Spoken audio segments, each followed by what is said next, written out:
10 வருஷமா மோடி என்ன பண்ணாரு, எல்லா கேள்விக்கும் ஒரே பதில் இந்த படம் சொல்லிடுச்சு சார். விஜய் படம் அது வேற மாதிரி போச்சு. அரசியல் இருக்காரு, இப்போ அரசியல் இருக்காரு, எங்க தமிழ்நாட்டில் இருக்காரா, இந்தியா மாதிரி போறாரு. அவர் படத்தை டிலே பண்றீங்க. ஹிந்தியில் ரிலீஸ் ஆகணுமோ தமிழ் ரிலீஸ் பண்ணி ஆகணும். இன்டர்வல் ட்விஸ்ட் கிளைமேக்ஸ்லாம் வேற மாதிரி இருந்துச்சு. அந்த நல்லா பார்க்கல.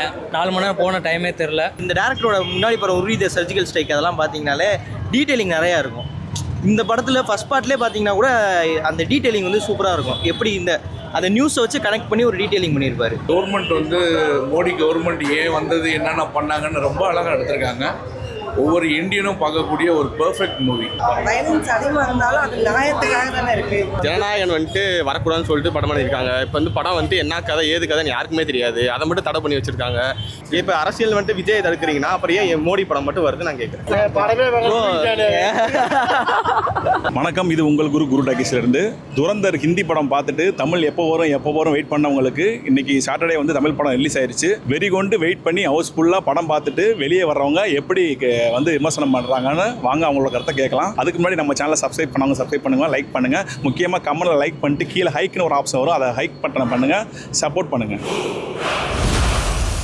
நல்லா இருக்கு சார். ஃபர்ஸ்ட் பார்ட்டோடு நல்லா தான் சார் இருக்கு. கொஞ்சம் லென்த்தாக இருக்கு. ஜெய் மோடிஜி, ஜெய் அஜித் தோல். ஃபர்ஸ்ட் ஆஃப் எங்கே விட்டாங்களோ அங்கேருந்து கண்டினியூ பண்ணி ஃபுல்லாக கொண்டு வந்து முடிச்சிட்டாங்க. நிறையா ட்விஸ்ட் இருக்குது. நீங்கள் எதிர்பார்க்காத ட்விஸ்ட்லாம் நிறையா இருக்குது.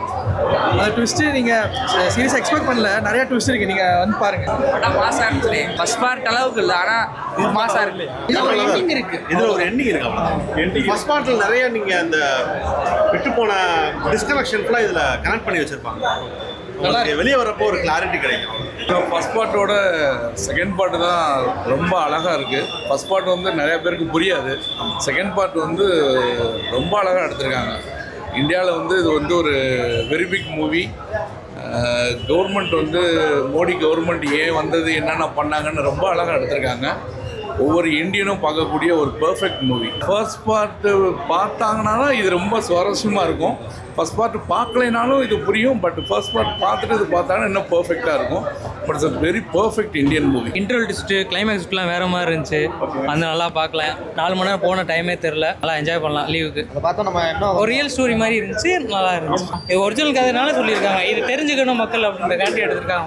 கட்சி படம் வேற கிளாமர் படம் என்னென்ன படத்தை இது பண்ணுறீங்களா? அந்த படம் இதுக்கு முன்னாடி டிலே பண்ணி கோவத்தில் இருக்கும். 3 நாள் ஆன்லைன் புக் பண்ணி கேன்சல் பண்ணுறீங்க. எது கேன்சல் பண்ணி இந்த படத்தை? நாட்டு மக்கள் வந்து இந்திய உணர்வு வந்து ஊட்ட விடுறீங்களா? அரசியல் படத்தை ப்ரொடியூஸ் பண்ணால் உடனே வந்து அப்படியே இப்படி தொடக்க போட்டால் வந்து ரிலீஸ் பண்ண கொண்டு வந்துடுறீங்களா? விஜய் படம் அது வேற மாதிரி போச்சு. அரசியல் இருக்காரு, இப்போ அரசியல் இருக்காரு, எங்கள் தமிழ்நாட்டில் இருக்காரா, இந்தியா மாதிரி போறாரு. அவர் படத்தை டிலே பண்ணுறீங்க. சென்சார் 3 நாள் டிலே இருக்கேன். 3 நாளுக்கு வந்து இந்த படத்துக்கு வந்து நீங்கள் கவர்மெண்ட் இந்தியா சார்பாகவே வந்து மணி கேட்டு அவர் என்ன பண்ணுங்க, ஒரு அமௌண்ட் தரேன் இந்த படத்துக்கு. இன்னொரு படம் எடுக்கிற அளவுக்கு அவங்களை மோட்டிவேட் பண்ணணும். இன்னுமே இந்திய மக்கள் வந்து இந்திய மக்கள் தமிழ்நாடு மக்கள் இதே மாதிரி போய் போராடி தேச தாண்டி வரணும். அதுதாங்க வெயிட்டிங்கில் இருக்கோம். நாங்கள் ஃபுல்லாமே நேதாஜி வெளியே இருக்குல்ல. நேதாஜி எப்படி தேசத்துக்காண்டி போகிற எங்கே போய் ஹிட்லரே மேத்திட்டு வந்தவர். அப்படி அப்போ எப்படி இருக்குண்ணே? தமிழ்நாட்டில் மதுரையில் சினிமாண்டில் மதுரை தான் முக்கியம். மதுரை ரிலீஸ் பண்ணி வைக்கிறது பண்ணி டிலே பண்ணீங்க. சென்னையில் பார்க்கல. சென்னையில் பாதி ஹிந்தி மக்கள் போயிட்டாங்க. மதுரையில் பூரா நாங்கள் தமிழுக்காண்டி வாழ்ந்துவீங்க. சங்கம் வளர்த்து தமிழ்நாடு அதுக்கு ரிலேட் பண்ணீங்க. எங்கள் வீட்டில் மதுரையில் நீங்கள் இறக்கிருக்கேன். அடுத்த பாட்டு சப்போஸ் வந்துச்சுன்னா அதுக்கெலாம் டிலே பண்ண மாட்டான். ஹிந்தியில் ரிலீஸ் ஆகணுமோ தமிழ் ரிலீஸ் பண்ணி ஆகணும். சார், நிறைய பேர் தமிழ்நாட்டில் எப்பயுமே கேட்டுக்கிட்டே இருக்காங்க, 10 வருஷமா மோடி என்ன பண்ணாரு, எல்லா கேள்விக்கும் ஒரே பதில் இந்த படம் சொல்லிடுச்சு சார். அவருக்கு ரொம்ப பொய் பிரச்சாரம் நடந்துச்சு அந்த 1000 ரூபா நோட்டை பற்றி. ஆனால் அதுக்கான சரியான பதில் இதில் தான் எங்களுக்கு கிடச்சிது. எங்களை வேறு பிம்பத்தில் வேறு விதமாக நியூஸு வேறு விதமாக எங்களை ஏமாற்றிக்கிட்டு இருந்தாங்க.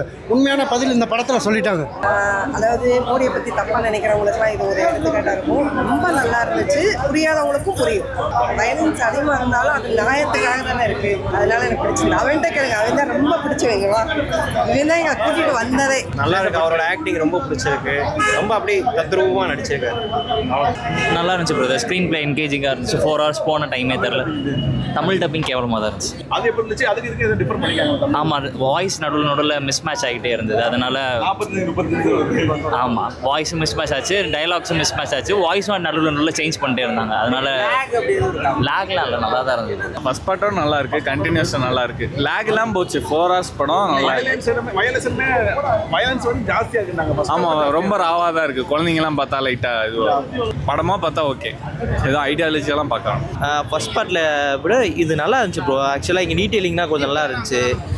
அவர் எப்படி பேக் ஸ்டோரி வந்துச்சு, அவர் எப்படி ஸ்பை ஆனார், அந்த அவரோட எதுக்கு ஸ்பை ஆனார், எப்படி ஆனார், என்ன கதை, அந்த மாதிரி இருந்துச்சு. நல்லா இருந்துச்சு, ஃபுல்லாகவே நல்லா தான் இருந்துச்சு. எனக்கு தெரிஞ்சு லாஸ்ட் ஒரு 30 மினிட்ஸ் வந்து ஃபுல்லாக கிளைமேக்ஸ் ஃபுல்லாகவே ஃபைட்டு தான்.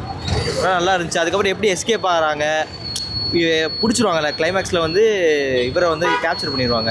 அது வந்து எப்படி போகிறாங்கன்றது ஒரு ட்விஸ்ட் இருக்குது.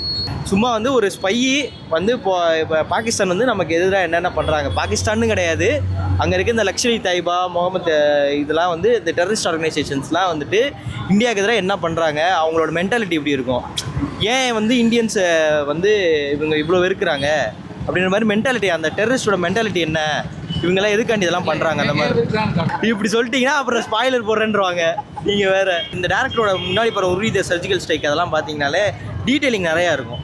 இந்த படத்தில் ஃபஸ்ட் பார்ட்லேயே பார்த்தீங்கன்னா கூட அந்த டீட்டெயிலிங் வந்து சூப்பராக இருக்கும். எப்படி அந்த நியூஸை வச்சு கனெக்ட் பண்ணி ஒரு டீட்டெயிலிங் பண்ணியிருப்பார். அந்த மாதிரி இந்த பாட்லேயுமே அந்த டீட்டெயிலிங் தான் டிஃப்ரென்ஸு. ஒரு ட்ரூ ஸ்டோரி மாதிரி, இப்போ இது ஃபேண்டசின்னு சொல்லிட்டாங்க, ட்ரூ ஸ்டோரி பேஸ் பண்ணி வர மாதிரி இருக்குல்ல உங்களுக்கு, ஒரு மாதிரி எப்படி சொல்கிறது, அந்த டீட்டெயிலிங் தான் கொஞ்சம் நல்லா இருக்குது. கொஞ்சம் ஃபேக்ட்ஸ்லாம் வச்சு ரிலேட் பண்ணி பார்க்குறப்போ கொஞ்சம் இன்ட்ரெஸ்டிங்காக இருக்குது, அவ்வளோதான். அது எல்லாமே ஃபேக்ட்ஸ் தான், நான் சொல்ல வரதெல்லாம் ஃபேக்ட்ஸ் தான். படமே இல்லை உண்மையிலே ஃபேக்ட்ஸ் தான் வச்சுருக்காங்க. ப்ரோ எனக்கு தெரிஞ்சு நான் நியூஸ் பேப்பர்ஸ்லாம் கொஞ்சம் படிப்பேன். எனக்கு தெரிஞ்ச வரைக்கும் அந்த இந்த நியூஸும் ரிலேட் பண்ணி ஒன்று எடுத்திருக்காங்க. அது ஆனால் உண்மையாக என்னன்னு எனக்கு தெரியாது. கவர்மெண்ட் ரொம்ப பிஜேபி கவர்மெண்ட் ரொம்ப சப்போர்ட் பண்ணி எடுத்த படம் மாதிரி தான் தெரியுது. அதில் எப்படி சொல்கிறது, டிமானிட்டைசேஷன் பண்ண ரீசன் வந்து வேறு. அப்போ அவர் சொன்ன ரீசன், மோடி வந்து சொன்னது எல்லாருக்குமே தெரியும் என்ன அந்த ரீசனும் இந்த ரீசனும் கனெக்ட் பண்ணுற மாதிரி கொண்டு போயிருக்காங்க. ஆனால் வந்து எனக்கு வந்து அது வந்து கரெக்டாக இருக்கான்னு எனக்கு தெரியல, அவ்வளோதான். ஆனால் படமாக பார்த்தா நல்லா இருக்கு, அவ்வளோதான். இப்போ வந்துட்டு ஜனநாயகன் வந்துட்டு வரக்கூடாதுன்னு சொல்லிட்டு படம் பண்ணியிருக்காங்க. இப்போ வந்து படம் வந்துட்டு என்ன கதை ஏது கதைன்னு யாருக்குமே தெரியாது, அதை மட்டும் தடை பண்ணி வச்சிருக்காங்க.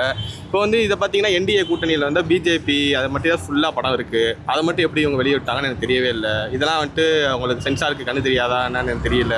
ஏன் தளபதி படத்தை மட்டும் வந்து மறுக்கிறாங்க, அதெல்லாம் வந்துட்டு சென்சார் பண்ண மாட்டாங்களா, இது மட்டும் போடுறாங்க, அதில் சின்ன சின்ன ஏதாச்சும் ஒன்று இருக்கும், அதை மட்டும் பெருசாக பேசுகிறாங்க. விஜய் படத்தில் மட்டும் வந்துட்டா, இந்த படத்தில் வந்துட்டு தேசத்துக்காக எடுக்கிறாங்க. இப்போ மோடி வந்து தேச தியாகி, அவர் தேசத்துக்காக பண்றாரு. இப்போ அதே நேரம் வந்துட்டு விஜய் வந்து தேச தியாகி, அவர் தேசத்துக்காக என்ன பண்ணியிருக்காரு விஜய்? இல்லை தேசத்துக்காக நான் பேசலாம், பட ரீதியாக பேசுகிறேன். ராவண மவண்டாலாம் எடுத்திருக்காரு, அதெல்லாம் தேசத்துக்கு அகைன்ஸ்ட் இல்லை. ராமரத்தனம் கொண்டாடணும், ராவணனை கொண்டாடலாமா? அதை நீங்கள் வந்துட்டு அப்படி எடுக்காம படத்துக்காக ஜாலியாக எடுத்துகிட்டு போங்க, அவர் தான் நான் சொல்கிறேன். இப்போ நாங்கள் கேட்குறதும் ஜனநாயகம் படமாக தான் எங்களுக்கு வேணும், அதுதான் நான் கேட்குறேன். எனக்கு வந்து அரசியல் அந்த இது மட்டும் தவிர்த்துட்டு படமாக எங்களுக்கு கொடுங்க. இப்போ அரசியல் வந்துட்டு விஜய் தடுக்கிறீங்கன்னா அப்புறம் ஏன் மோடி படம் மட்டும் வருது நான் கேட்குறேன். இப்போ இது தடுக்கிறது யார்? பிஜேபி தான் தடுக்கிறாங்களா, டிஎம்கே தடுக்கிறாங்க? ரெண்டு பேருமே தான். உங்களுக்கு வந்து பிஜேபியில் இருக்கிறாங்க, டிஎம்கே இருக்கிறாங்க. எங்கள் ஆளே சொல்லியிருக்காரு இவங்க ரெண்டு பேரும் வந்து கள்ள கூட்டணியில் இருக்காங்க அப்படின்னு இருக்காரு. அதனால அவங்க ரெண்டு பேருமே தடுக்கிறாங்க நான் நினைக்கிறேன். இப்போ விஜய் அந்த படம் வந்துருச்சுன்னா இன்னும் கொஞ்சம் மவுஸ் கூடிரும். படத்துலேயும் கொஞ்சம் அரசியல் அரசியல் பற்றி நிறையா பேசியிருக்காங்கன்னு சொல்கிறாரு. அப்போ வந்துச்சுன்னா விஜய் படம் நிறையா பேர் வந்து பார்ப்பாங்க. ஸோ அவங்க பார்க்குறவங்க ஃபுல்லாக விஜய்க்கு இன்னும் ஓட்டாக மாறும் அப்படின்றதுக்காக தடுத்து வச்சு. இல்லை ஜனநாயகம் வச்சு தான் ஓட்டு போடுவாங்கன்னு நினைக்கிறீங்களா விஜய்? இல்லை அதை மட்டும் சொல்ல, இப்போ வந்துருச்சுன்னா கொஞ்சம் 50-50 இருக்கவங்களும் மாறிடுவாங்க விஜய்க்குன்னு அப்படின்னு நான் நினைக்கிறேன். அதனால தான் தடுத்து நிப்பாட்டியிருக்காங்க. இல்லைன்னா அந்த படத்தை தடுக்கிறதுக்கு வேறு எதுவுமே இல்லை. இப்போ சூழலுக்கு என்ன நினைக்கிறீங்க, ஜெயிக்க வாய்ப்பு இருக்கா? தாவிக்கு கண்டிப்பாக வாய்ப்பு இருக்கு, ஜெயிக்கிறதுக்கு வாய்ப்பு இருக்கு. ஏன்னா இப்போ வந்து ஸ்டாலின் வந்துட்டு எப்படி வந்தாருன்னா ஜெயலலிதா இல்லை, அதனால் அந்த கட்சியும் வந்து பாதியாக உடஞ்சிருக்கு அப்படின்னால தான் ஸ்டாலினுக்கு ஓட்டு போட்டது 2021. இப்போ 2026 வந்துட்டு விஜய்க்கு தான் ஓட்டு போடுவாங்கன்னு நம்புகிறேன். ஏன்னா அந்த கட்சியும் பெருசாக எதுவும் இல்லை. ஸ்டாலினுக்கும் இப்போ முக்கால்வாசி பேர் யாரும் ஓட்டு போட மாட்டாங்க. மாற்றம் வேணுன்றதுனால விஜய்க்கு தான் போடுவாங்க.